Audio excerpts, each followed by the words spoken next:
Hello, I'm Chef Hana, the corporate chef from Unox.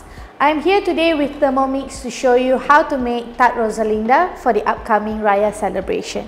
If you remember, I was here previously to make some mooncakes. So now something different for the upcoming Raya celebration. So for the tart today, there are 3 different components. So we'll start off with the pineapple jam. Then we'll move on to the tart base. And lastly with the royal icing to decorate on top. All will be made inside the Thermomix. So for the pineapple jam, I have here with me about 1.5 kg of pineapples. It's a mixture of overripe and slightly underripe pineapples, just to give it a balance in flavor. Some spices, cloves and cinnamon, brown sugar and pandan leaves. For the spices, if you don't want that the spice flavor, you can feel free to omit it. So we'll start off with the pineapple jam. So we're going to put all of these into the mixing bowl.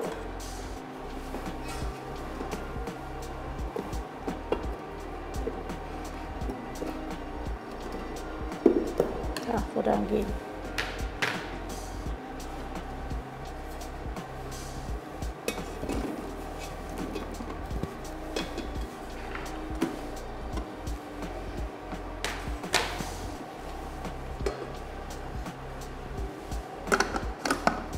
So I'm going to chop it for 15 seconds, then scrape the bowl and do it for another 15 seconds.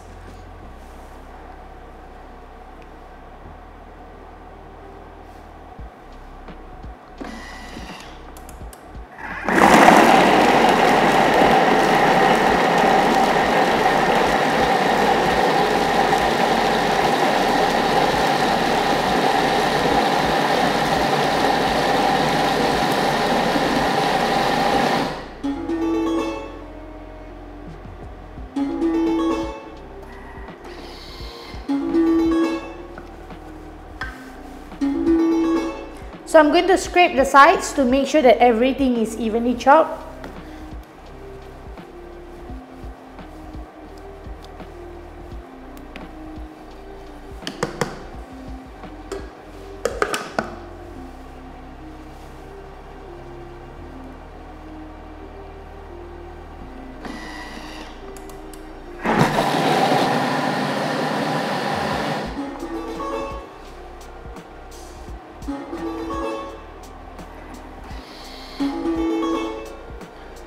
Right now it's done chopping.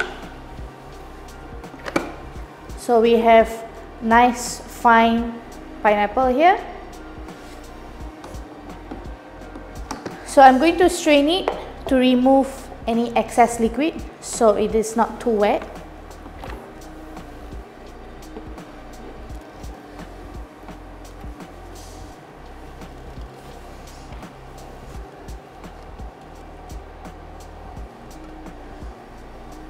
Once it's sufficiently strained, return it back to the mixing bowl and we're going to cook it down.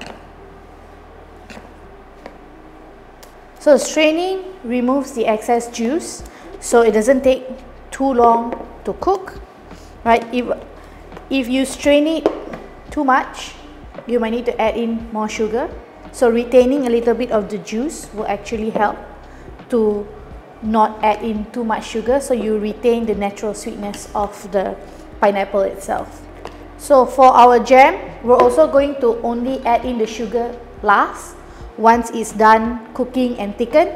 So we can actually taste the jam first before we add in any additional sugars. Sometimes you don't even need to add in any extra sugar because the natural sweetness of the pineapple itself is enough.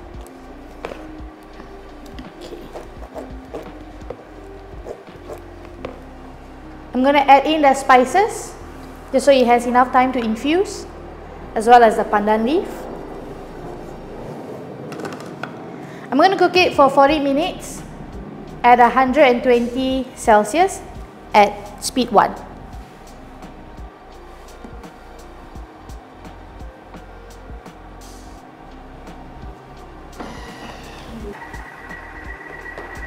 So we're going to swap with a basket so it allows nicer ventilation because it's going to start to foam as it cooks down. So to ensure that nothing spills out, the basket is going to help. We're going to continue cooking this, and while this cooks down, I'm going to move into making the tart base. I have here with me butter. You can use salted, unsalted, up to your own preference. All-purpose flour, egg that I've beaten. This is condensed milk and water mixed together, corn flour and custard flour, and a little bit of sugar just to balance out the flavor. So we'll start off with beating the butter and sugar together. Make sure it's slightly softened at room temperature, not too soft, because if the butter is too soft, your dough is going to be too mushy to work with.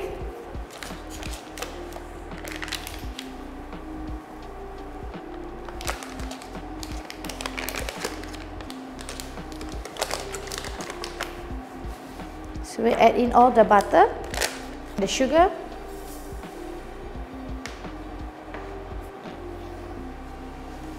I'm going to mix it for 30 seconds at speed 3.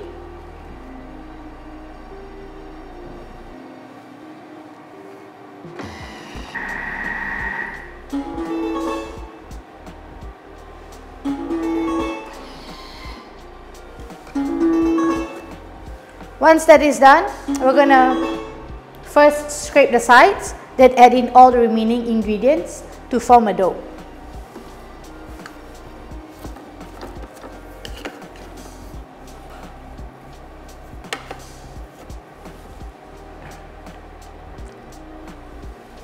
So the flour, custard powder and corn flour,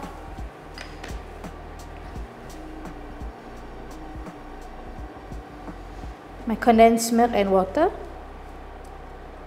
and lastly my egg.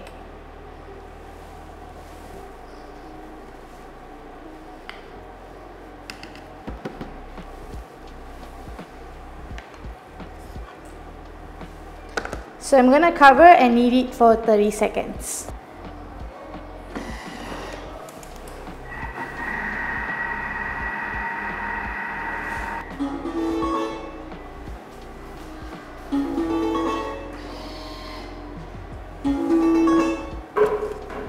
Now that it's mixed, I'm going to scrape the sides one more time and knead it for another 30 seconds.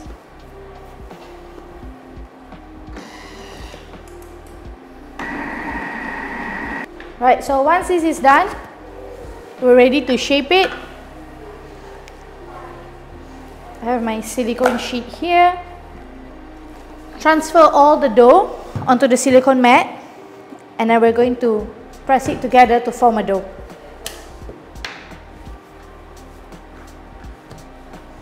So just lightly press it, there's no need for any more kneading. We just want to press it for it to come together. Right? Then I'm going to flatten it out and roll it with a rolling pin before we use the cutter to cut our little tarts. Divide my dough into 2 parts so that it's easier for me to work with.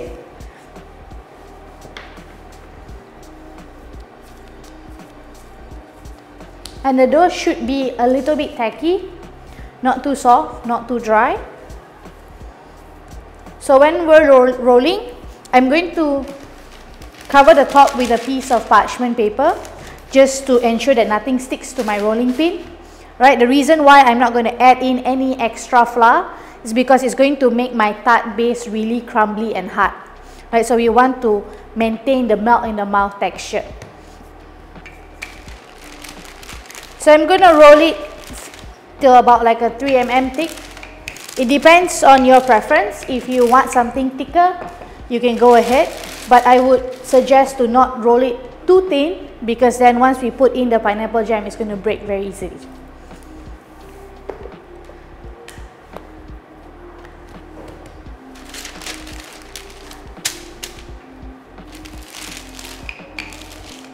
So also a little tip when you're rolling, make sure to start from the middle, push to the front and to the back to ensure that the whole sheet has the same thickness.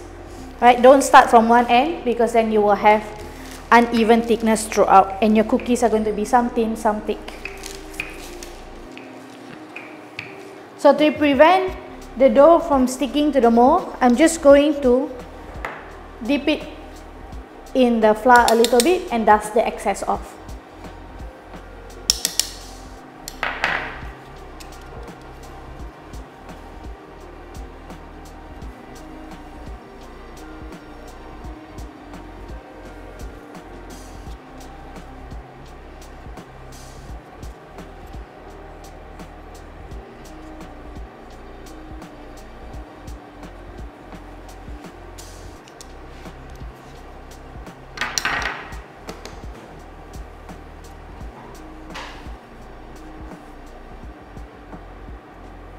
So what I like to do with this is push the inside a little bit deeper, cut the cookie first, and then press it down to have the imprint. Just so we can have nice standard thickness throughout.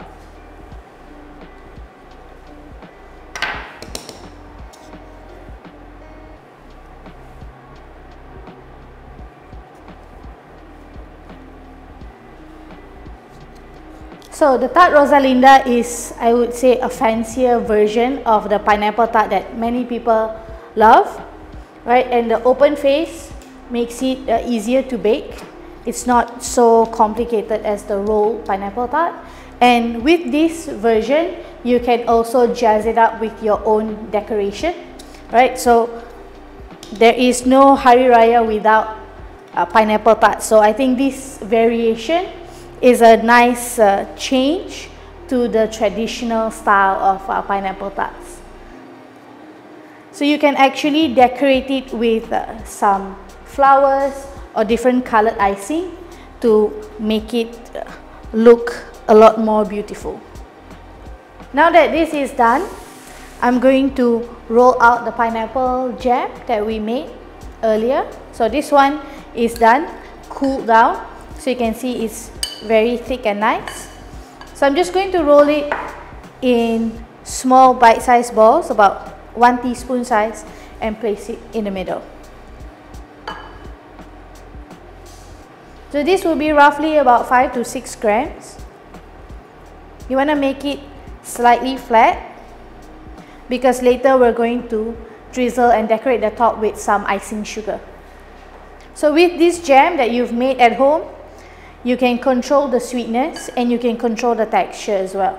So you can see in this, it's quite light. It's not too sticky like the ones that you get in the store. So it's very customizable to your own taste. If your pineapple jam is on the stickier side and it keeps getting sticking onto your fingers, what you can do is just dip your hand slightly in water as you are rolling the jam.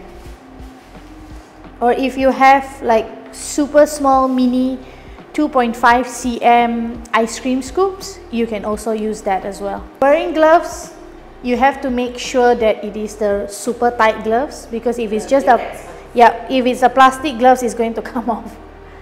Now that all my cookies are done, I'm going to bake it in the Unox Bakelux Shop Pro convection oven for 12 minutes at 150 Celsius.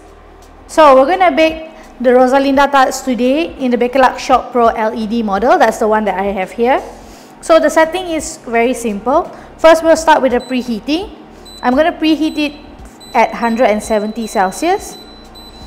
So the great thing about this oven is you don't have to set a preheating time, because once the oven detects the temperature is sufficient for your baking, you can immediately start baking. So this means you're not going to waste any extra energy or electricity just to keep the oven running. So once the preheating is done, we'll set the baking temperature. So I'm going to bake it for 12 minutes at 150 Celsius. If you're not using an Unox oven, for home oven setting, it will be 170 Celsius for 15 minutes. This oven also comes with a steam function, which makes it a great oven for baking pastries and breads, as well as sourdough bread. and next we will go on to the fan speed, which I will maintain to 2. Once this is done, I will press start to allow it to preheat. So while the tarts are baking, we're going to move to the third and final portion of the recipe, which is to make the royal icing to use to decorate the cookies later. So I have with me some sugar, just plain white sugar, egg whites, lemon juice, and some food coloring. So if you can see here, I have 2 different kinds of food coloring. I have a gel-based food coloring as well as normal liquid food coloring. So depending on the type of food coloring that you are using, you will need to adjust the amount of liquid you are putting into your royal icing later, right? Because this kind of food coloring is more watery, it's going to dilute your royal icing even more. So later I will adjust the amount of lemon juice and egg white as we go along. So I'll start off by adding my white sugar into the mixing bowl. And we're going to pulverize it until we have a powder. So we're going to do 30 seconds at speed 10. So it's nice and powdery. So if you are using very watery food coloring, I would suggest to start off with half the liquids first. So half the amount of lemon juice and half the amount of egg whites, and adjust accordingly. So once the egg white and lemon juice is already in, I'm just going to mix it for 10 seconds at speed 6. So we have nice pasty royal icing. So this is the consistency that we want, not too thin, not too thick. If you have royal icing that is too thin, it's not going to hold its shape when you pipe it in, and it's going to take a very long time for it to dry out. So at this point, you can put it in different bowls to color it. I'm going to leave half the portion white and color the rest pink. Okay, just have a very light pink. So I have some disposable piping bag here. This is very useful to have when you want to decorate. You can also use a piping tip. This is a Wilton tool. So just a very small pin size piping tip. You can put it in, cut the tip, and fill the bag with your icing.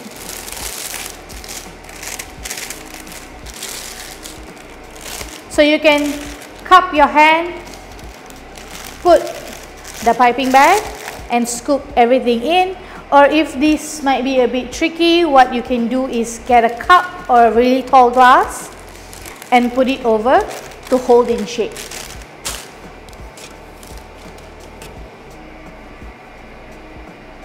So the one in the bowl, I'm going to color it with a little bit of pink. And the rest, I'm going to scoop it into the piping bag.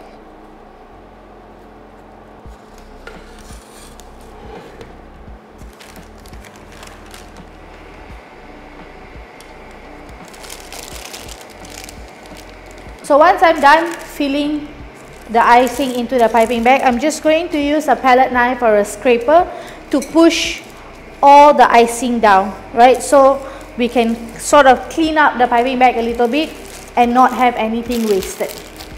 So once this is done, I'm just going to twist the bag to make sure nothing dries out and put it aside until we're ready to use.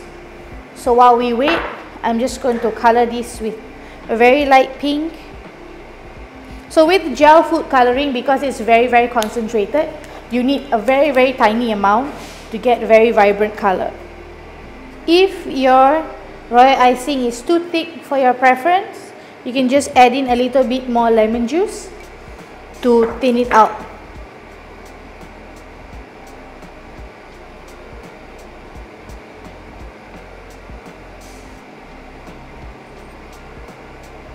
But just very slight, because if you put too much, it's going to be too thin, then you're going to have to add in more sugar. So once you're done, put it in a piping bag, or if you're not going to use a piping bag, make sure it is covered, because as it sits, it's going to dry out. Right? So if it's crusty, it's going to be difficult for you to pipe it out. So once you've placed your icing into the bag, don't cut the tip until you're ready to use. So you want to avoid any direct contact to the air to make sure that it doesn't crust up. So we have 2 icing colors ready to go.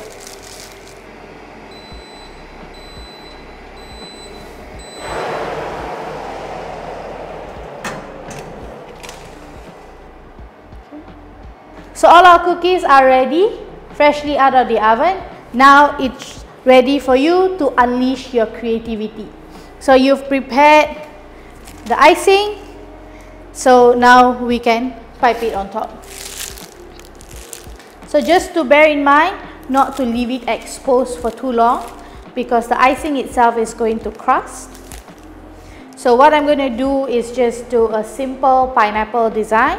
So just crisscross line and some leaves on the top. So make sure you have even pressure as you are piping, so your lines can be straight.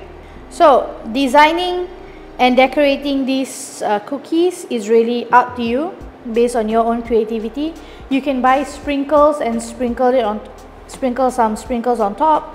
Get some fondant flowers or some decorative edible flowers and put it on the side. Or if you have better control on piping, you can pipe really intricate designs and flower designs on the base. Or if you have very creative kids, you can include them in this activity and let them unleash their inner Picasso on the cookies. Just a little tip: if you want to make layers, like for the leaves, you want to create more dimension, what you can do is let the first layer dry off a little bit. Once you can see a matte finish on top, you can just pipe a little bit more to create more dimension. So we're done decorating. So before you pack it in your cute little containers, make sure to let it sit for about 10 to 15 minutes so that the icing can harden up, so that even when you stack it, it's not going to stick. So that's all from me today. Hope you've enjoyed today's baking session. Do try it out at home and share it with us. See you again. Bye.